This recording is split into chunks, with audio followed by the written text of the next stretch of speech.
Hello friends, welcome to my channel. So friends, आज आम +2 second year education unit one chapter two जोटा तुम मानकर अच्छी पंडित गोपबंधु दास, तो आम आज से पढ़ा एंड ये वीडियो आम लाइफ स्केच जीवन जीवन और फिलोसफी ऑफ लाइफ जीवन दर्शन विषय जाना गोपबंधु जीवनी और दर्शन। तो गोपबंधु दास आमर टोटाली बंची 50 वर्ष 9 मास 8 दिन। तो ये जो जीवन सीमा विषय भितर जीवन सीमा भितर से बहुत गुड़िए कार्य करिसेंती मान भारत को स्वाधीनता प्रदान करने।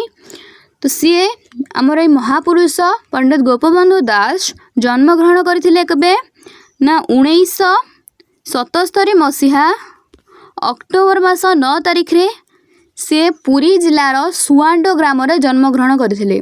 तांको बापांकर नाम थिला श्री दैतारी दास मुक्तिया। तांकर जे तृतीय पत्नी थिले स्वर्णमयी देवी, तांकर कोलमंडन करथिले पंडित गोपबंधु दास। तो तांको मां को नाम हला कोन ना स्वर्णमयी देवी, तांको बापांको नाम हला श्री दैतारी दास मुक्तिया। से जन्मग्रहण करले पुरी जिलार सुआंडो ग्राम रे 1977 मसीहा अक्टोबर मास 9 तारिख रे। देन से मृत्युवरण करते 1928 मसीहा जून मास 17 तारिख रे से मृत्युवरण करते। तो 19 जो एतिक वर्ष समय बंची थे, तो से समय भितर सी अनेक गुड़िए आंदोलन अनेक गुड़िए देश उपकार जो कार्य दुखी रखी मानकर सेवा से करथिले। तो 1906 मसीह से 30 वर्ष बयस BL पास करथिले कलिकतारू। केबे ना 1906 रे BL पास करथिले, किंतु ता पूर्वरु से 1904 मसीह रे BA पास करथिले रेभेन्सा कॉलेज रु। BA पास करथिले कोठू ना रेभेन्सा कॉलेज रु BA पास करथिले 1904 रे। 1906 रे कलिकता रे से BL पास करथिले। मोती देवी थिले तांको पत्नी मोती देवी, तांकर दुईटी कन्या थिला, कन्या संतान। 1908 मसीह उत्कल सम्मेलन माध्यम आरंभ होता राजनैतिक जीवन। 1908 मसीहा जितेबाला आसला से मसीहा से स्वाधीनता संग्राम रे जोग देथिले। केबेठू ना 1908 ठू।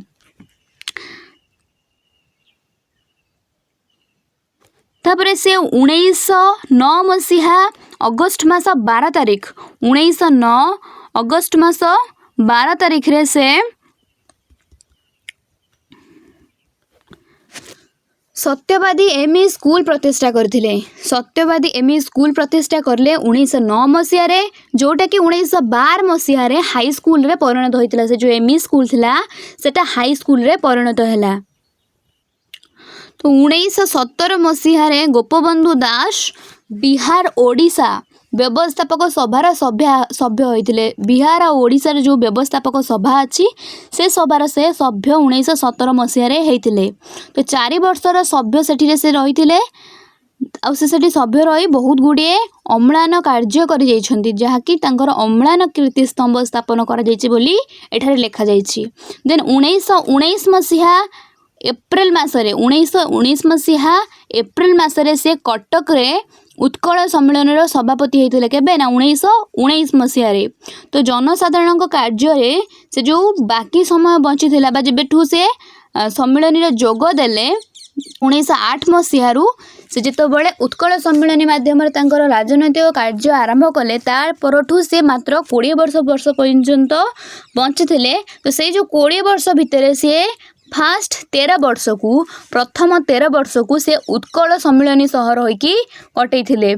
तो 1920 मसीह डिसेम्बर मासरे ओडिशार भाषाभाषी एकत्रीकरण परिवर्ते स्वाधीनता उपर बेस गुरुत्व दिगला। केबे ना 1920 मसीह रे। तो भाषाभाषी माने ओडिशार जो अलग अलग जगह रही ओडिया भाषार लोक से राज्य से सब को मिसई ओडिशा गठन करने परिवर्ते बा ओडिया राज्य गठन करने परिवर्ते स्वाधीनता प्राप्तिटा है प्रथम लक्ष्य उत्कल सम्मिलन। तो से दिन जीवन शेष पर्यंत गोपबंधु दास ओडिशार कांग्रेस मुख्य नेता और श्रेष्ठ कर्मी थिले। केबेठू ना 1920 मसीहा ठू।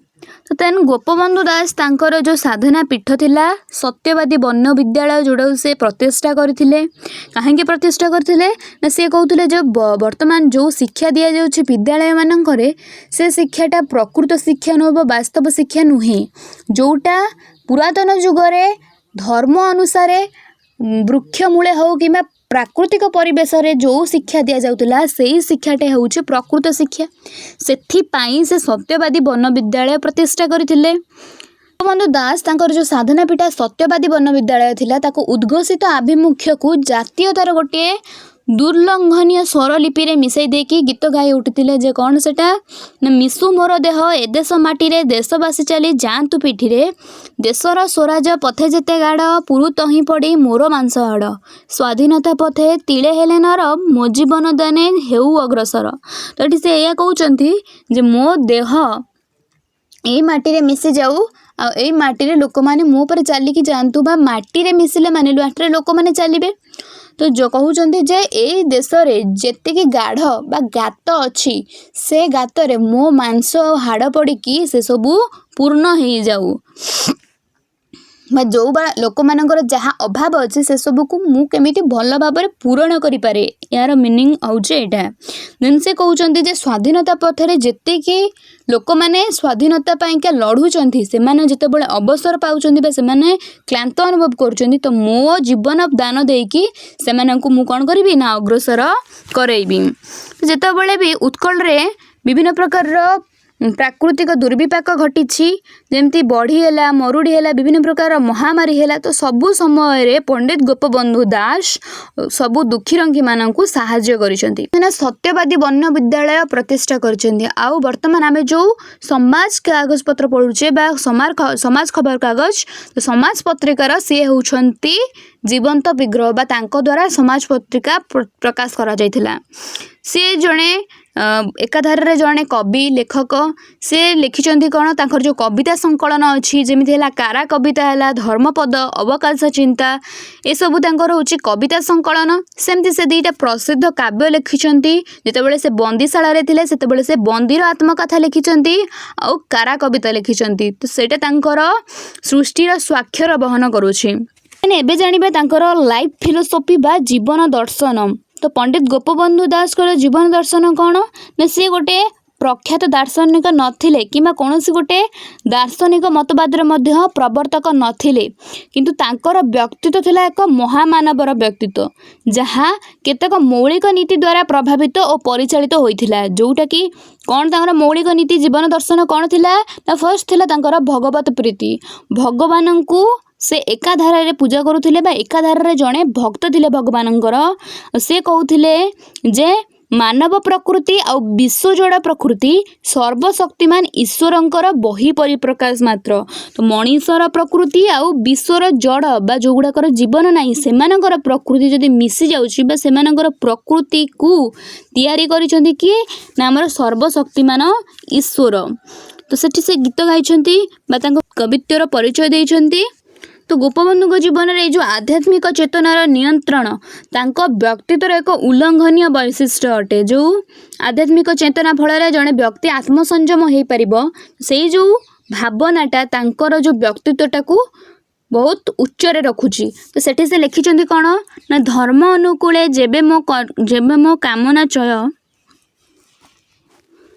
धर्म अनुकूले जेबे मो कामना चय साधने सकती दिय प्रभु दयामय।